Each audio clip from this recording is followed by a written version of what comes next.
Qui més qui menys, tothom s'ha preguntat alguna vegada d'on venim, i això mateix va fer la Carla Subirana fa 11 anys.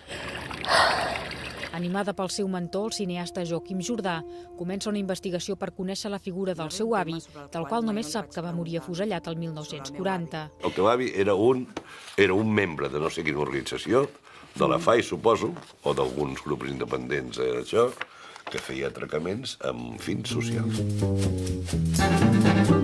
Però, paradoxalment, com més vol recuperar la memòria, més la perd la família. La reconstrucció de la història es fa cada vegada més difícil, ja que la seva àvia i la seva mare, principals fonts informants, tenen demència senil, per la qual cosa van perdent la seva memòria, la familiar i la històrica. Quants anys té, Anna? No ho sé. Tot i que Nedar no és una pel·lícula ni sobre l'Alzheimer ni sobre la memòria històrica pròpiament dita, sí que és una pel·lícula en la qual dibuixa i reflexa molt clarament com l'ombra de la Guerra Civil es projecta a sobre d'una família, no?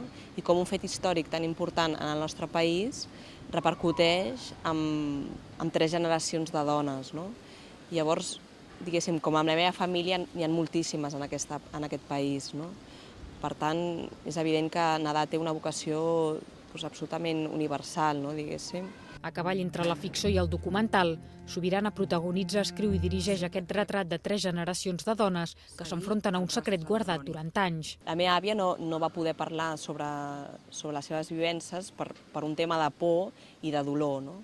La segona generació, que és la generació de la meva mare, que pertany a l'època de transició, necessitava oblidar per poder viure el seu present. Llavors arriben les terceres generacions, la dels nets, com és el meu cas, que potser sí que necessitem revisar el passat i necessitem respondre preguntes que han estat calaixos tancats amb pany i clau durant molt de temps, no? Perquè saber d'on venim i quina és la història dels nostres avantpassats ens situa millor en el present.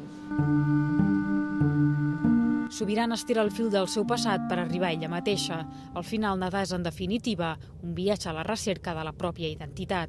Arrònic és una ombra. Un fantasma que va marcar per sempre la meva àvia i la meva mare.